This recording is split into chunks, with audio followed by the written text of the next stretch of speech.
Did you find people resisting your decision and not happy to collaborate with you? Then recall those episodes in which people opposed your idea. Question number 2 is like this.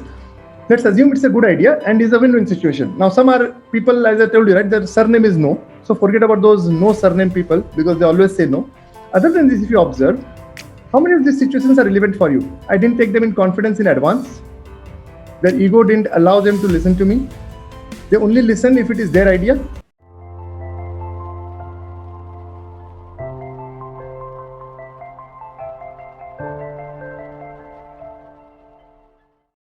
38% people find that people don't listen to them at all. And then sometimes they hear and the most of the time they don't hear. Actually, it's a tricky question. That means they are also not listening. You observe practically 107 votes are coming, 56 to 60% people are struggling with this idea. Correct not? Now see this one. What is the majority of response is 53%. No, that's good. I mean, probably I lack the skills. Now if you remove probably and I just put it, I lack the skill. How many of you still agree it is true? Majority of time it is actually true that we do not lack, we don't have the skill sets.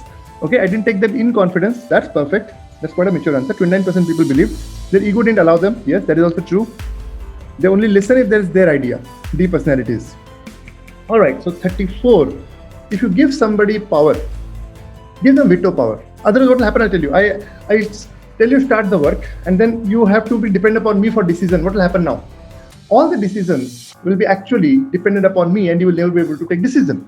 The way I delegate to people, I'll train them for a little bit time, and I'll empower them. Once they know what to do, I don't even want to review it further because I want to give them 100% responsibility. That boss, you are responsible for this project. If error comes, you are the guy who will be answering this.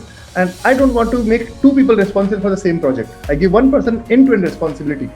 Even if that person needs input, he has to be the source of contact for all the input so that there is no confusion.